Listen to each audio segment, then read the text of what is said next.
خلوني أشارك معاكم مع شخصية رقم 7، وهي شخصية المتحمس أو الشخصية اللي هي بتظهر في طباعنا. طبعا زي ما أنا بقول كل مرة، الشخصية اللي بتظهر أكتر في تصرفاتنا هي دي الشخصية بتاعتنا، وبقية الشخصيات التانية بتظهر بنسب مختلفة. وهتكلم النهاردة عن شخصية رقم 7 وهي شخصية المتحمس. الشخصية دي لما بتظهر على أكثر الأشخاص، هي ديتهم بنقول عليها متحمس، بنقول عليه الحالم البصير، بنقول عليه محب الإثارة. الجزء ده في شخصيتنا اللي بيخليك تتجنب الألم، وبيخليك يبقى عندك خيارات متاحة، وإن الخيارات المتاحة دي عشان تتعلم فيها سواء أشخاص أو تجارب أو مهارات جديدة كتيرة.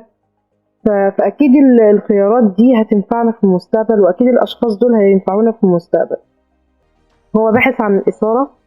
ايه الحاجات اللي ممكن لو عملناها يبقى فيه إثارة. مش بيحب يكون إنسان مقيد. في 3 قيم بيحركوه: الجاذبية، العفوية، والتفاؤل. الحقيقة هو شخص عفوي جدا، بيتكلم اللي في قلبه على لسانه. ما عندوش حتة الخبث، عنده طيبة جدا بزيادة. هو شخص بيحب إنه يكون حقيقي، وبيحب إنه يكون شخص تلقائي جدا. وهو من الطيب اللي هو شخص تلقائي وعنده جاذبية عالية. من الأشخاص اللي بعض الطيب بتحاول تقلد لكن مش بيعرفوا، لأن هو بيعملها بطريقة تلقائية وبشكل مرح جدا. يعني ممكن يحكي لك قصة أو يحكي لك نادرة من نوادر الحياة، فتضحك جدا عليها حتى لو اتحكت قبل كده 100 مرة. دمه خفيف جدا جدا جدا، إنسان مرح. هو بيقول كده في نفسه: الاحتمالات حواليا كتير جدا، وكل احتمال كفيل إنه يسعدني، فليه أدخل نفسي في حاجات ممكن تكون هي مش كويسة، وأنا عندي خيارات كتيرة جدا. الكلام ده كمان منطبق على سواء في الشغل، سواء في الصحاب، سواء في التطوع. لو هو متطوع هتلاقيه متطوع في أكتر من فريق، ولو هو في شغل بيشتغل أكتر من وظيفة، بيحاول يتعلم مهارات جديدة كتير عشان خاطر الحاجات دي كلها هيستفيد فيها في المستقبل القريب. هو كمان موجود، هو بيقول إن أنا موجود في العالم ده عشان أستمتع، وعشان أجرب الحاجات اللي هي في الحياة. الحياة بالنسبة له حفلة كبيرة جدا، وهو محتاج إن هو يجرب فيها كل حاجة. هو شخص بيرغب في السعادة، وبيعرف ينتزع السعادة من أي شيء وبيصفيها، وبيعرف يضيف السعادة بشكل كويس جدا، وبيعرف يصفي السعادة من أي مشكلة. الحقيقة دماغه بتتحرك بشكل سريع جدا. هو بيستكشف في كل حاجة حواليه، مخاوفه إن حاجة تيجي تضيع السعادة اللي هو أديله كتير أوي تعبان فيها، أو إن شخص يوقف بس إن يقوله إن دي هتسعده جدا، وفجأة يلاقي نفسه إن هو وقف. لأن هو دايما بيتجنب الألم النفسي، دايما بيهرب. وللحقيقة لازم يكون هو متيقن من الجزئية دي في شخصيته، إن هو بيهرب من الآلام. يعني بيخاف يدخل حاجة جديدة، لو خاف بيبقى كفيل إن هو ما يخشش البروجكت ده، ما يدخلش المشروع ده، ما يلبسش اللبس الجديد ده، مش هيقرا الكتاب ده. لو هو دخل الخوف جواه ان الحاجه دي مش هتساعده. الاحتمالات كتيره جدا عنده، كل احتمال يحجز اكتر من عروسه. كرجل بيحط خيارات، ما بيحبش يحط البيت كله في سله واحده، بيحب يوزع البيت على سلتين عشان لو في واحده فيهم فكست او علاقه بينهم باظت فالتانيه موجوده.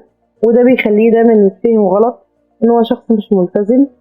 ولكن الحقيقة هو بيلتزم بشيء أو بآخر. لما بتطلب منه حاجة بيعملها، وبيعملها بجدية جدا.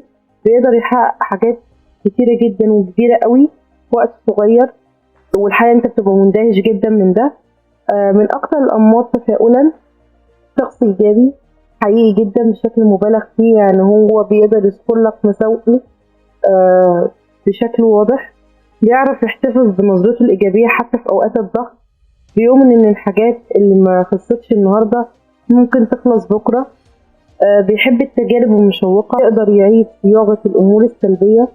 زي لو في تجربة سلبية، على طول بيحللها وبيطلع منها بالإيجابيات ويحولها لتجربة إيجابية. حتى لما بيوصلك الإيجابية اللي في الموضوع، لو أنت متضايق أو بتحكيله موقف حصل معاك، فهو بيقدر يستخلص من الموضوع اللي حصل وأنت متضايق منه ده الإيجابيات اللي فيه، فأنت بتهدى وبتنبهر جدا جدا بيه. مثلا لو حد انتقده لعدم حضوره اجتماع، بتكون إجابته أيوه أنا فعلا ما حضرتش، عشان لقيت طريقة لتطوير المشروع ده. أيا كان بقى، لو حد انتقد ليا ابني متجوزت عشان انتوا عارفين مثلا إن أنا بجهز نفسي لحاجة أفضل أو حاجة أحسن، أو إن أنا بعمل حاجة قبل الجواز، فهكذا أفكر بإيجابية. وبيرد بشكل يخليك الحياة تنبهر من رد فعل أو من ردوده. بيخلي اللي قدامه يعني بيثبتك، أيا كان بيعرف كلفته اللي قدامه في الكلام ويخليه يقتنع كمان بكلامه. دايما بيدور على الإيجابية. أحيانا الإيجابية هنا، أحيانا لو واحد صاحبه حكى له موقف أو مشكلة هو واقع فيها، أحيانا بيقلل من جدية وأهمية الموقف.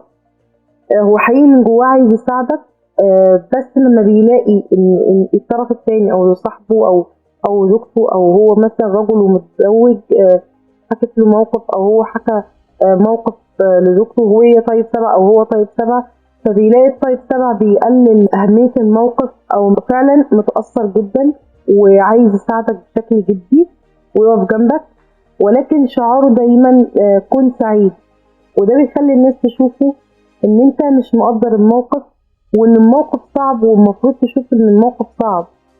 وده بيعمله مشاكل طبعا في حياته، سواء في الشغل سواء في علاقاته الشخصية، سواء علاقته بينه وبين زوجته او في العلاقات الحميمية بشكل عام. وان هو مش مقدر الموقف كما يكون، لكن هو عايز يقلل من حدة الموقف ويعيد تشكيل الموقف بشكل إيجابي ويخفف عن نفسه آلام الموقف أو ضغط الموقف.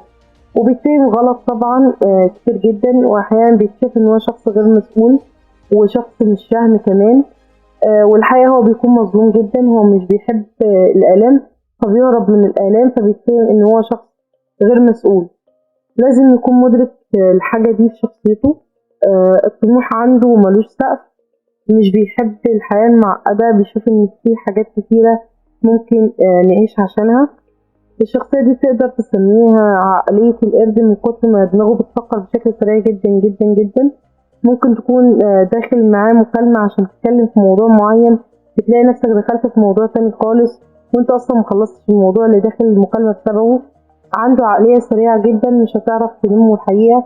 بتلاقيه عنده معلومات في كل حاجة كتيرة مختلفة عن بعض ملهاش علاقة ببعض، وطبعا مش بتعرف تلاحقه.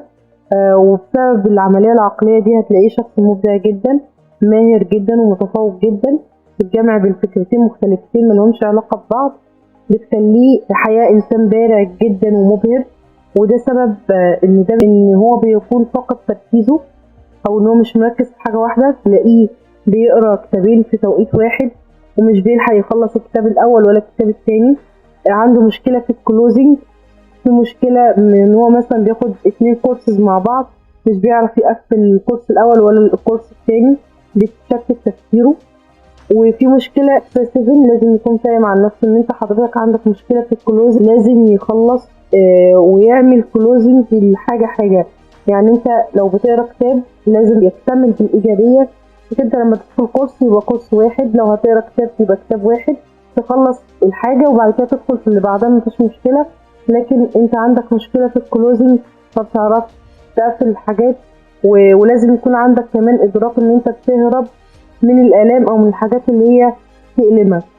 من كتر حبه للخيارات بيحب يغامر جدا، وانا لو قالك يلا نطلع ناكل الاكلة الفلانية تروح معاه، يلا نطلع الساحل، بلاش تقول له اصل احنا لازم نرتب من اولها قبل ما نطلع الرحلة دي.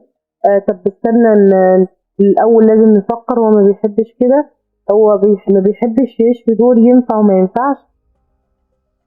الحاجة الثالثة ان لازم نسمع ليه بصبر ونسمع لرؤيته الضخمة، لان احيانا لما بيتكلم برؤية ضخمة الطرف الثاني بيحس ان هو بيرسم البحر طحينة وان المفروض ينزل على ارض الواقع، لان هو شوية خيالي. احيانا بيقول حاجات كبيرة وملحمية، اسلوبه قصصي، وهتلاقيه بيتكلم بطريقة حماسية. ما تجيش تحبطه وتعمله داون، يعني هو كده انت عملت له داون الحقيقة. مش بيحب الروتين، مش بيحب الثبات على الروتين. يعني مثلا ليه كل يوم لازم ناكل فول؟ انا ممكن نغير وناكل جبن او ناكل مثلا عسل وفطير، ناكل اي حاجه تانية غير الجبن والطعميه. ليه كل يوم لازم نتغدى في توقيت معين؟ احنا ممكن نغير وناكل في توقيت تاني عادي جدا. هو اصلا مش بيحب القيود وما بيحبش السيستم. مش بيحب المهام العاديه، بيحب يكون فيها اثاره ومرح. فلما حضرتك بتنصحه او بتعلق على حاجه، شجعه وكون ايجابي، لان النقد صعب جدا، بيحسسه بالتقليل ومؤذي نفسيا جدا جدا ليه. هنلاقي كده، هنلاحظ حاجة مشتركة من كل التايبس، إن هما النقد بيضايقهم وبيضايق أي حد فينا. محتاجين نفكروا بحاجة مهمة جدا، محتاجين نفكروا إن ربنا هو مصدر الحياة الذي لا ينفذ ولا ينتهي، وإن هو يلجأ لربنا ويحقق له اللي هو عايزه، بدل ما هو عمال يدور على مصادر السعادة ويلف ويدور. وعايزين نقول له إيه ده؟ شجعه إنه يعيش الحاضر بقلب في اللحظة دي، ويبقى عنده حضور قلب بدل ما هو مشتت بين هنا وما بين هنا.